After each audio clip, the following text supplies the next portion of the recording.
I am John Mench, and 60 years ago, I was a young man with a wife and a baby girl, a good job, an industrial deferment, a brand new home, and a mortgage.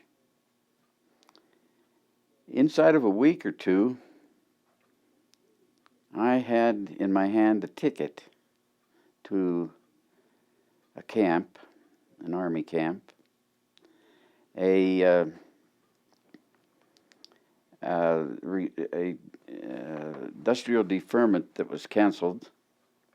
I still had a wife and a baby daughter, but they were now living with my wife's sister. And my home was rented. The only thing that hadn't changed was the mortgage. And I was on my way to a reception center. And there I was given a number to remember, a serial number. And sent to Camp Claiborne, Louisiana. I was put into a unit of combat engineers who had been training for 2 months and only had 2 weeks to go before they were to be shipped overseas. I was put in there with only 2 weeks to go, and they had already trained for 2 months. And so the manual of arms, I stood in line and tried to mimic what they were doing with their rifle. And it was somewhat like a Charlie Chaplin movie because I had no idea how to do the manual of arms. I did learn in the 2-week period I happened to spend with them how to salute an officer, how to tell he was an officer, and to make a bed. I learned also not to roll dice with guys who had been practicing on tight blankets on their cots for years and could roll anything they wanted to. I was taken out of that unit and the last minute and put in a barracks with a bunch of men who had just come back from a 2-year isolation in one of the islands of the Aleutians. And I swear those men were stark raving mad. I could not bring it on myself to stay in the barracks with them because I didn't know what might happen to me. They spent all their time playing cards and fighting and cussing and spitting on the floor. And it was unbelievable. So I would sleep in the day room and complain about not wanting to be in that outfit. So eventually they took me out and put me in a unit that was training to go overseas to repair ships that were in trouble and had to go to this on an island so that the ship could put in there and be repaired. And since that was part of the thing I had done in civilian life, I was put in this unit, which in a week or so was abandoned because they decided, I don't know how they decided this, because they were always so screwed up. They finally made a wise decision and turned it over to the Navy and outfitted a ship that could be portable and go to and fix the ship wherever it happened to be down. And John, speak towards Cindy. Okay. So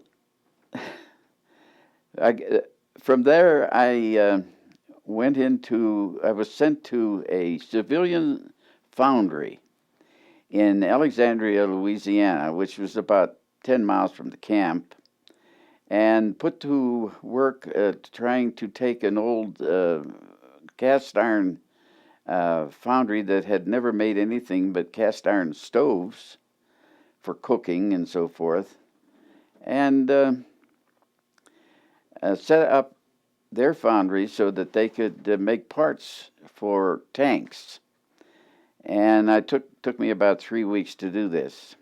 with all this moving around and not knowing where I was going to be from one day to the next, confirmed a idea that I had developed earlier, that we would win the war. There was no doubt about it. Because the U.S. Army was so screwed up that they didn't have the slightest idea what they were going to do next, so how could anybody else find out what we were going to do? So finally, my orders came, and I was to go to Knoxville, Tennessee, and I would be picked up there. So I went to Knoxville, Tennessee, and I was picked up there and taken to Oak Ridge. At Oak Ridge, I laid around the barracks for a week or so, and then decided that I didn't want to do that, and went into the orderly room and decided I was going to make myself company clerk. So for about 2 weeks, I was the company clerk. And then my orders came again. And every time I traveled in the Army, I traveled alone. And this I couldn't understand. So I was sent to Oak Ridge, Tennessee, and I've already said that. And I was called up to headquarters and taken into an office, a captain's office. The door was locked behind me. And when I was summing up enough strength to defend my honor, he came over and handed me my orders and told me that this was somewhat hush-hush because that's what he had been told. But he didn't know anything about it, but I was to proceed to Lamy, New Mexico, and upon arriving at this designation, call his telephone number. So I asked him where Lamy was. He said, I haven't the foggiest idea. It's someplace in New Mexico is all I know. So I went back to the barracks, read the letter, every single word on it, and it said at the top of the letter, pre-assigned to Manhattan District. And I thought to myself, there they are, screwed up again. They're sending me west, and Manhattan is east. They must want me to go around the world to get to Manhattan. But all this fooling around, all this Army juggling of trying to decide where to put me, was the time they were spending trying to clear me. And so I arrived after 3 days on the California Limited, which was extremely limited. It pulled off at every siding to let other trains go by. It stopped at every little town and to let people on and off. Finally arrived at Lamy in the evening, went into the little station at Lamy. One man was taking care of all the baggage. He was also the ticket salesman. And there was only one man at the station. Nothing else within miles of the place except a bar, which was off limits. So I said, where's the telephone? He said, in the corner over there. I went over to the telephone. It was one that had a crank on it, which I had never used before. And I asked him how to operate it. He said, just turn the crank. The operator will ask you for your number, give it to her, and it'll be all right. So I did that. I was told to sit in a certain seat in the station. There were only 3 seats anyway. And somebody picked me up in a couple hours, which is what happened.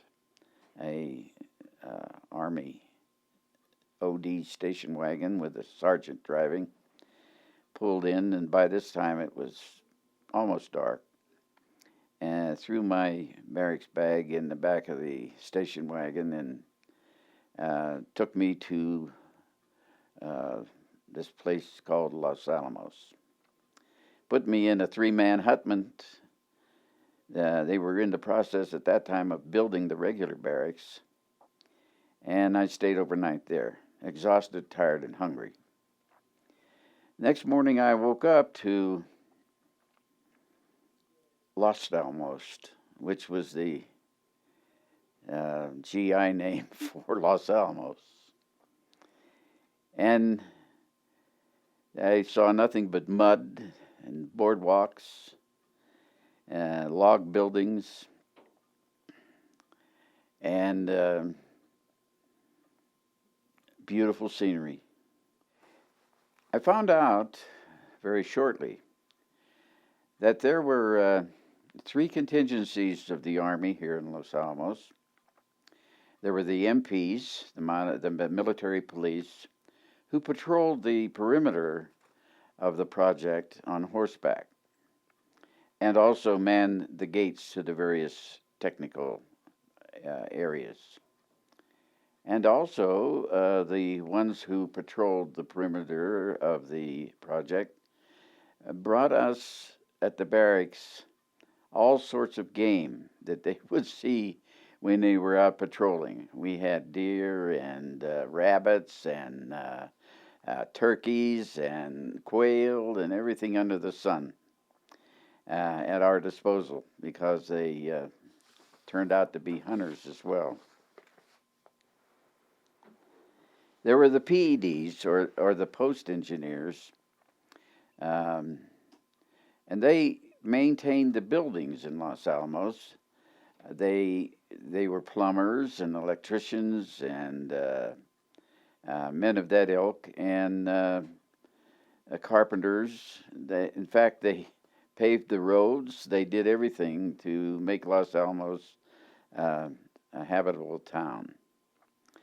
The other group were the Special Engineering Detachment, which I belonged to, and they were composed of scientists, usually young men who had just graduated and received their PhDs would be drafted and immediately sent to Los Alamos because they needed all the engineers and physicists they could find. Also, great number of graduate engineers, and then there are men who had other skills necessary for the development of a bomb. There were fabricators, there were welders, there were tool makers, there were machinists, and they were foundrymen and pattern makers, and that's what I did. I was a pattern maker.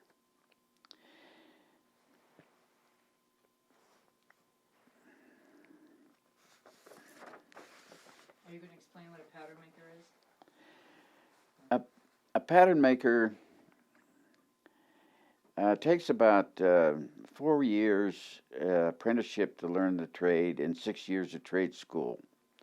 I was also attending the Carnegie Tech College in Pittsburgh 2 nights a week, studying foundry engineering.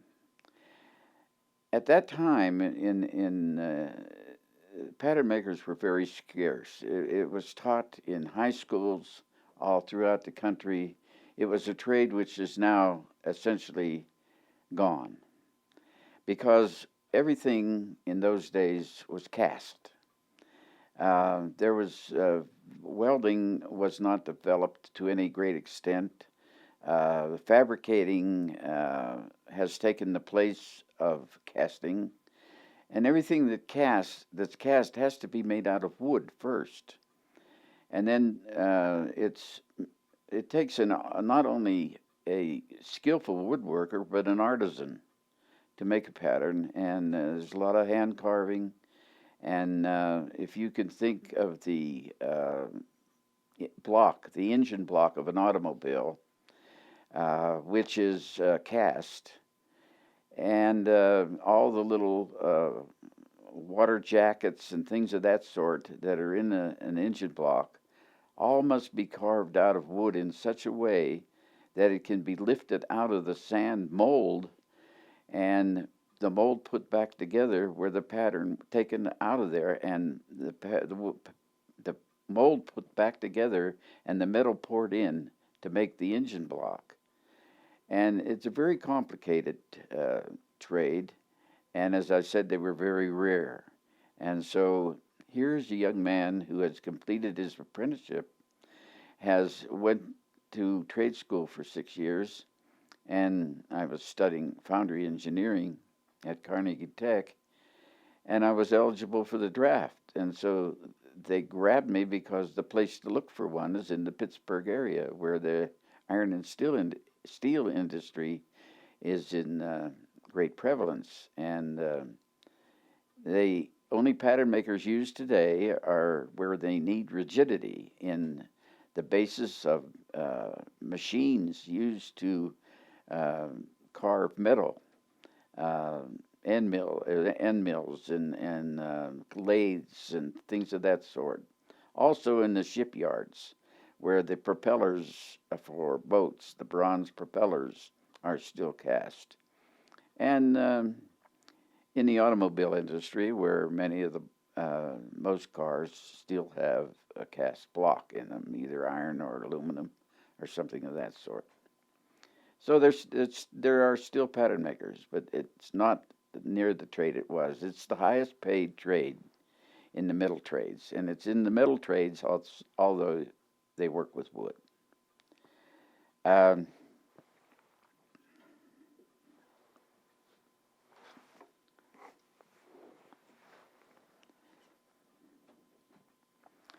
the SEDs had a Class A pass, and this means that they could pick up their pass and go and leave the project anytime they wished by signing out and letting the orderly room know where they were going. Um, as long as they weren't needed at the lab. And it's like having a day off at work. You could leave the project. And the only place, the nearest place anyway, to go was Santa Fe. But after one or two trips to Santa Fe, you didn't want to go there anymore because, in the first place, most of the places that you would like to go, like a nightclub or to a certain restaurant or a place like that, were off limits. Um, Also, you were constantly looked at as if we don't like you to be here. Uh, we wonder what you're doing here. The people in Santa Fe were not fond of the idea of having soldiers in their midst, or even newcomers. And so it was not fun to go to Santa Fe. They didn't have a place where GIs could congregate at all. The people gave you the impression that they just soon you weren't there. I think that antagonism against people from Los Alamos still exists today, in some extent, among some people, because there's constantly the business of we're kind of contaminating their air.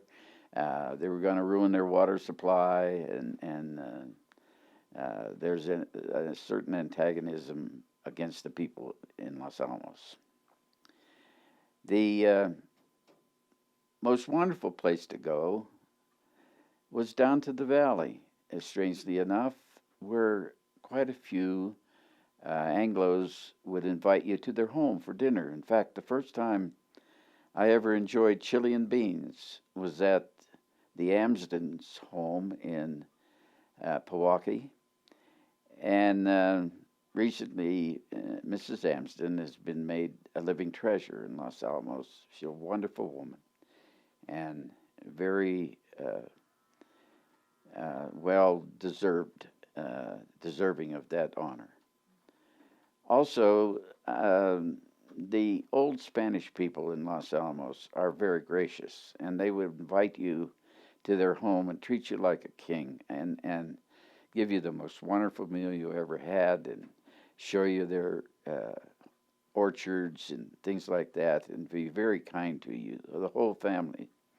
And we appreciated and enjoyed that. We weren't allowed to have our wives within 100 miles of the project. I did bring my wife to Albuquerque, and some other GIs brought their wives to Las Vegas.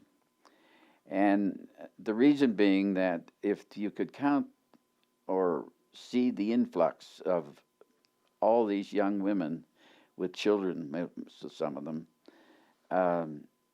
coming into a certain area, you could get some idea of the number of military personnel up in this mountain community, and make them even wonder more what was going on up there. And for security reasons, we were not allowed to have our wives any closer than that. Even the scientists who left Los Alamos had to take on a different name. They weren't known by their own name. They were assigned a name to use when they were off the hill and in the local vicinity.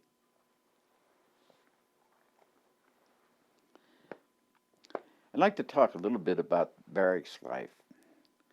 Our barracks, when completed, was held 40 men, each one of these barracks, and there was probably 8 of them. The post engineers had a different area, and they had something like 4 or 5 barracks. The MPs had theirs in another area, and they had about 4 or 5 barracks.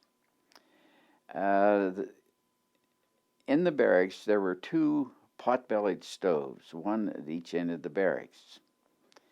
And as I mentioned before, when the MPs that were on patrol brought us game, we had a huge pot which sat on top of these pot-bellied stoves and constantly kept a critter stew going in the barracks, which could be attacked anytime that we want for a meal. Always hot, and we swiped. We say swiped, but I think the mess sergeant turned his back and let it happen. We borrowed onions and carrots and potatoes and things and added to venison and rabbit and turkey and sometimes quail, and all put together in the same pot, and all of us imbibed in that stew. It was delicious.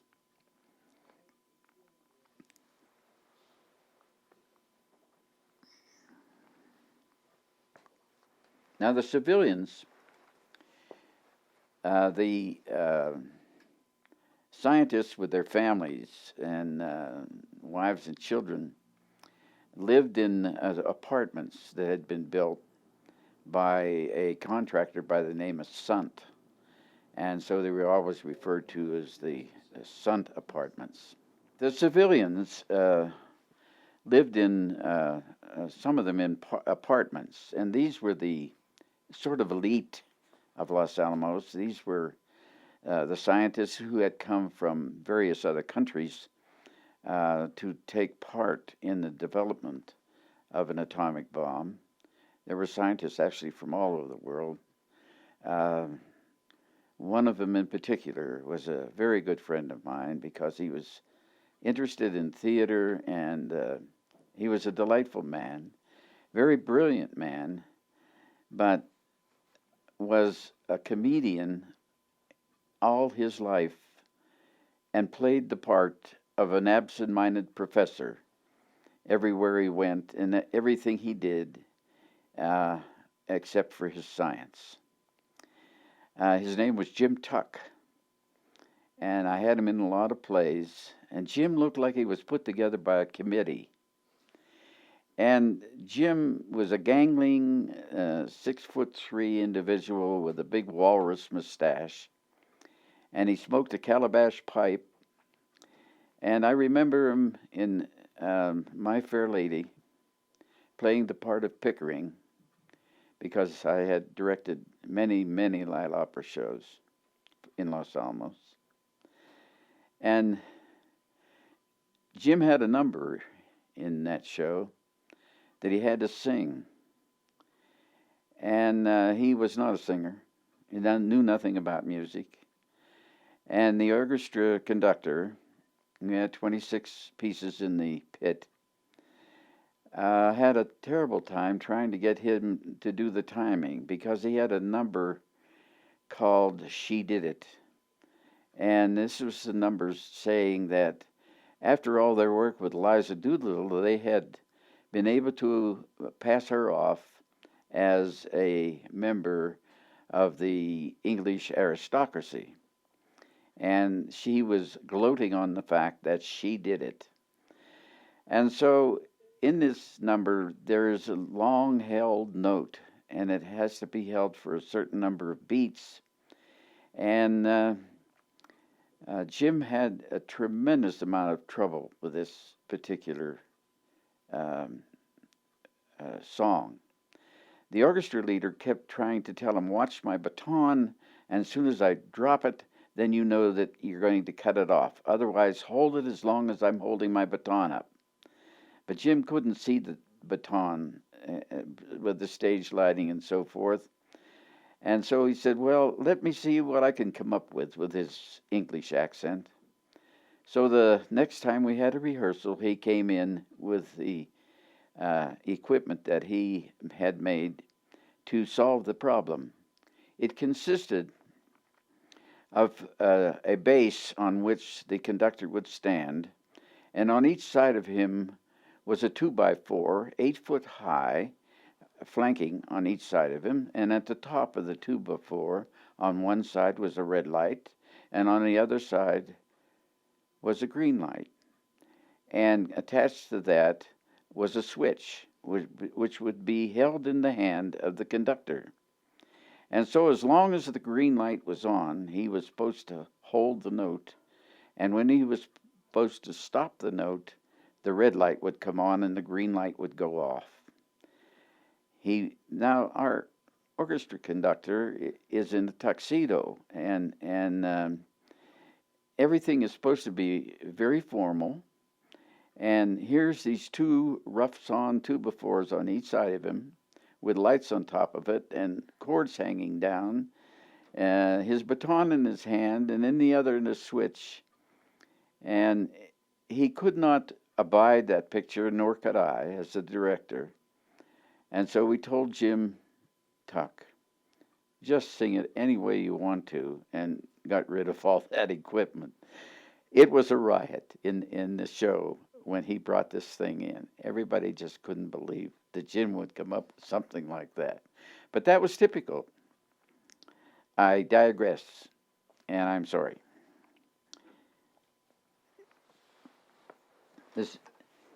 The civilians who were not with families or scientists necessarily were in what they called married couple dorms, where they had a little dorm room to themselves, and lived there. There were also single men's dorms and single women's dorms. And we seemed to be able to get along with that situation. And I wanted to tell you about the laundry.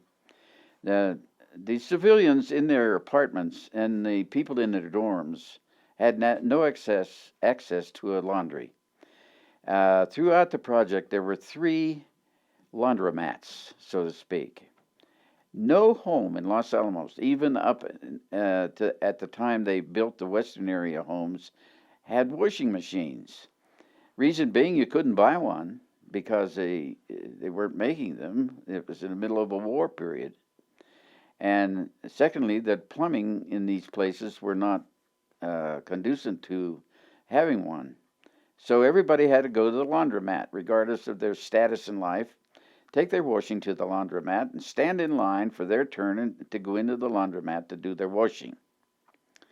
And this was very pertinent to a fact in our lives, because my wife went to the laundromat one day, stood in line, and while she was standing in line, started her labor pains. But being a stubborn Johnny Bull, who was born in England, She gritted her teeth, kept her place in line, got her laundry in the washing machine eventually, got her washing done, folded it up, put it in her basket, and called her girlfriend to take her to the hospital because she was going to have our second daughter. My daughter's birth certificate says on it she was born in the Army hospital here in Los Alamos, and it says on her birth certificate that she was born in Post Office Box 1663 in New Mexico, because that's the only way this place was ever designated. And everything that came to Los Alamos, whether it was a 10-ton machine or whether it was a postcard, came to Post Office Box 1663. And that's where my daughter was born. Still has her birth certificate. About the time the scenery started to get old, there was a contingent of WACs assigned to Los Alamos. So we didn't miss the scenery because we now had something even better to look at. And I must say that when those WACs came into town, all of a sudden, within a very short period of time, the laboratory became a lot more organized than it ever was before. I have to commend those girls because they did a marvelous job. They took over as clerks, stenographers, secretaries, punch card operators, comptometer operators. There were a lot of them who were draftsmen or draftswomen and nurses. And they were a boon to Los Alamos. I remember once that I loved to dance, and one of the things we could do in Los Alamos, they had dances. And they had them at the old Theater 2, which was one of the theaters here in Los Alamos. We had Theater 1 and Theater 2. And we got to see a lot of movies, and it seemed like John Wayne was in most of them, even either as a cowboy or the head of some commando outfit in the war. And but for more entertainment, we had dances, which were usually held in Theater 2. And there was a huge barn-like building. And it was used for everything under the sun. We had plays in there. We played basketball in there. The women in the area, married women who did needlework or something, held parties in there for making quilts and things like that. Everything that ever happened in Los Alamos, whether it was a convention or whatever, was held in Theater 2. And before the WACs got there, the GIs who were in charge of running the place and letting it out didn't do their work very well, because we had basketball games were scheduled right in the middle of the women's sewing circles. And they were supposed to be in there the same night. And so it would be arguments between the two of them about who was really supposed to have it. And we brought this out in one of the little theater productions called Hills of Poppin', taken off the Broadway show Hells of Poppin', and the basketball team showed up during the time we were having that play. And while I'm on the play business, the way that got started was you can only watch so many movies without getting movie happy, and so we would send away for plays to dramatists and French's play services, and get scripts, and we would read them and act out scenes. And this was usually attended by a lot of the scientists and many of the GIs, And myself, because I had already had considerable experience in theater and was very interested in, and this was the beginning of the first organization in Los Alamos, the Los Alamos Little Theater. At the end of 1943, we did a play called A Right About Face, which was the first play ever done in the city of Los Alamos. This sort of activity knit together the civilian population and the military to a great extent, and this resulted in a more harmonious community between the two of us. It brought us together, and the Los Alamos Little Theater, of which I am probably the only charter member remaining, is still active today and does anywhere from 3 to 6 plays a year. In the old East Mess Hall, which in 1970 I was able to convince the county that they should turn it over to us instead of tearing it down and let us build a theater out of it. So we are still occupying that theater since that time, and my name is on the stage and a plaque in the front of it because of being able to get it and built the stage while they were down at Don Juan Playhouse doing their summer theater. And I'm very proud of being the only charter member remaining.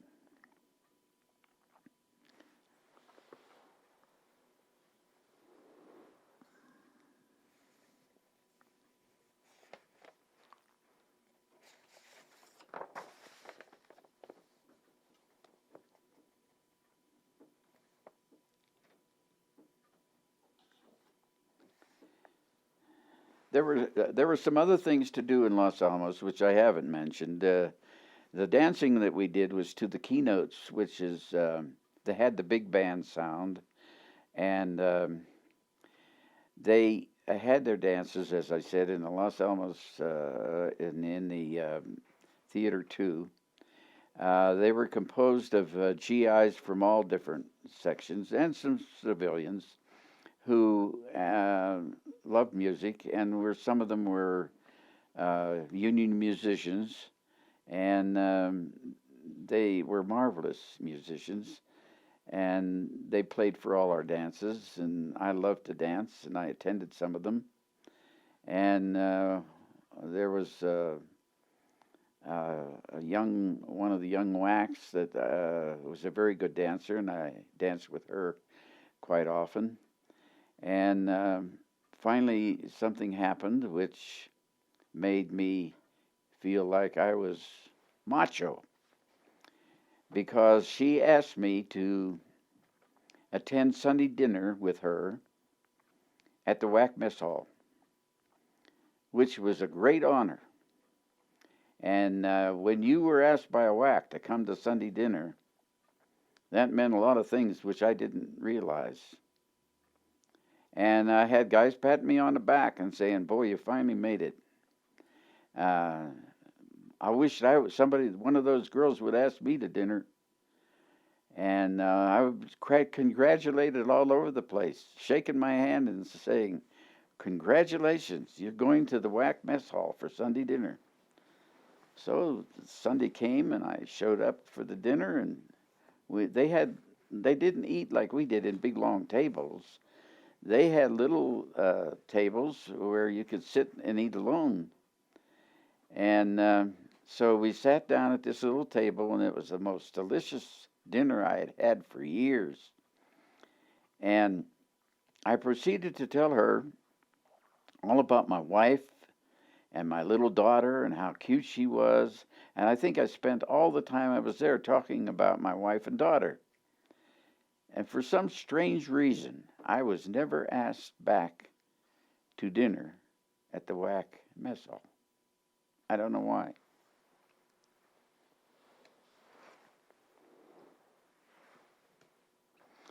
We had a commissary in Los Alamos, which was run by the Army, and we had no rationing. And we could get anything we wanted. So many other things were rationed. And I remember making little boxes and insulating them with cork and freezing a pound of butter, and then putting it in the box, shipping it home, and then they would ship the box back, and I would do it again. And also, when my wife was in Albuquerque, I could buy big steaks and all sorts of things and take home with me because it was very economical to buy there. And also, they had all the things which other people couldn't get. The butter did arrive most of the time without becoming rancid.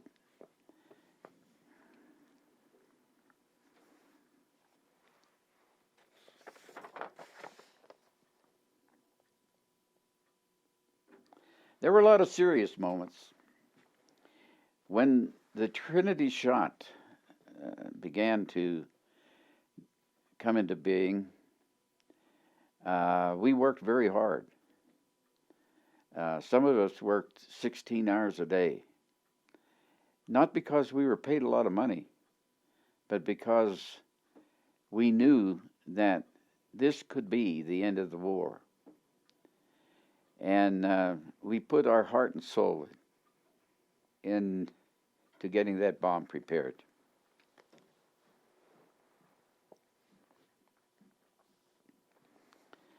I was always really overcome by the knowledge and discipline of these famous scientists. I always felt like I was at the bottom looking up. And during the Trinity shot, the concern I could see on their faces frightened me. Because if they didn't know what was going on or what was going to happen, why would I know? But it was a success. There were many things at Trinity that were not a success. One of them was the Sherman tank that they had. Someone had the bright idea that if we lined that tank with lead and run it into ground zero right after the shot, we could, by instrumentation mounted inside the tank, we could get a lot of information that we couldn't get otherwise, because most of us during the shot were 9 miles away. And he would be protected, the driver, by this lead lining in there. And so they worked and worked and worked on this, and I got implicated in some ways because we needed some lead castings that strange curves and stuff inside the tank that had to be shaped to fit so that they would stop the radiation. And I got implicated in that part of it. But the shot came, but the Sherman tank just dug itself into the ground because it had so much weight in it, it couldn't move. And so it didn't work at all. And then this is hearsay. I know it to be true, but I wasn't in on it. In very early days, they had decided to do the shot inside of a steel bottle. Oh, I don't know, some 8 to 12 inches thick and quite large, and they were going to put the bomb off inside this tank. They couldn't find anybody, or at least it was very difficult to find anybody that could make it. And they finally found somebody in the Midwest, I think, that agreed to give it a try and succeeded. And they brought it here to Los Alamos, or at least partway, as I understand it. And along the way, they had to have a crew with them so that they could shore up the bridges that it had to cross because of its tremendous weight. But it was never used. And where it is now, I don't have the slightest idea. It seemed to me the only thing you could do with something that size would be to bury it, and I have no idea what they did with it. Or even why I brought it up. Oh, it's jumbo. Yeah. Jumbo, yeah. Nevertheless, we had developed. Hearing somebody talking. Is somebody talking? I think that's the announcement. Let's just hold for a second.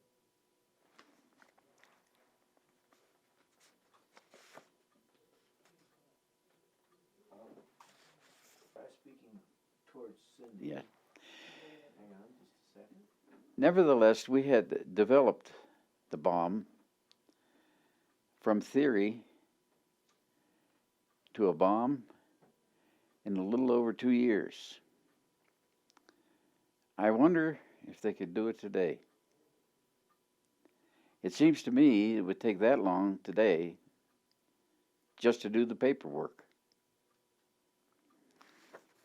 We were driven to get it accomplished.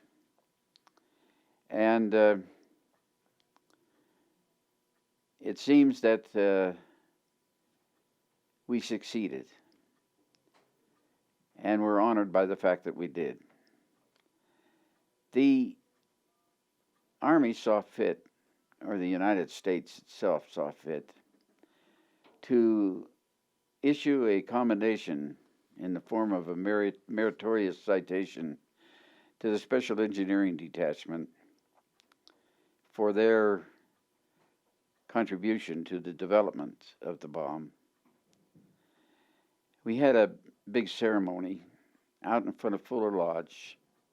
General Groves was there along with Robert Oppenheimer, in which both of them made a speech. And in Robert Oppenheimer's speech, he made this comment. He said, "You are heroes today, but in a very short time, you will be criticized for what you have done here." And he was very right.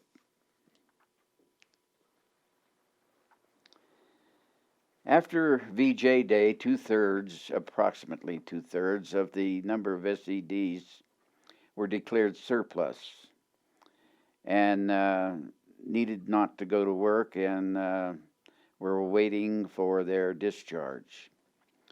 The rest of us were offered discharges on the Section 10 if we would opt to come back and work for the laboratory for an additional 6 months as civilians.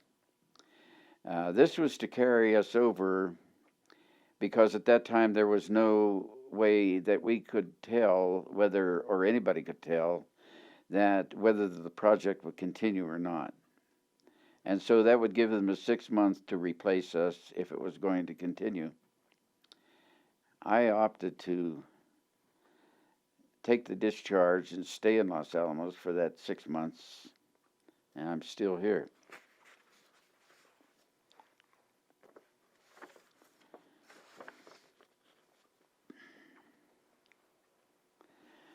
This situation with the men who had been declared surplus and having to wait for their orders led to party time. And every night in the barracks, they had a party where they played cards and drank tech area punch. For those who don't know what tech area punch is, it is out in K-stock, which was the chemical stock room. You could draw out a gallon of 190 proof grain alcohol, and they cut it with pineapple juice. And this was the drink of people who drank in Los Alamos, at least among the GIs, all during that period. So there was lots of tech area punch, lots of card playing, lots of swearing, lots of singing, lots of noise, lots of hell raising every night in the barracks. Now there's a third of us in that barracks. We just take one single barracks. I don't know whether it happened in all of them, but that's what happened in our barracks, who had to sleep because they had to go to work the next day, which was impossible. And I don't know whether you remember these little gadgets. I don't think they make them anymore. Maybe they do, but I haven't seen them for a long time. They were a little gadget that when you unscrew your light bulb, and you could screw this gadget in, and you had 2 slots in it, which would take the prong of an electrical plug so that you could operate your radio from your light. Everybody had a light over their bunk in the barracks, and I unscrewed my bulb and screwed this little gadget in. I don't think they make them anymore. I think OSHA decided that too many people were getting electrocuted with using them, which is ridiculous. But took a little band of copper, bent it across the two prongs, and stuck it in, and made a dead short. And when I got tired of the noise and wanted to go to sleep, I just reached up and turned the switch on my light, which automatically blew out all the fuses in the barracks, and they were in darkness, which prompted them to go somewhere else and party. This worked for a while until the orderly room ran out of fuses and started the investigation to see why the fuses were burning out all the time. And I retired to my office and slept in my office for the rest of the time until they were shipped out. If they had found out who did that, I would have been crucified.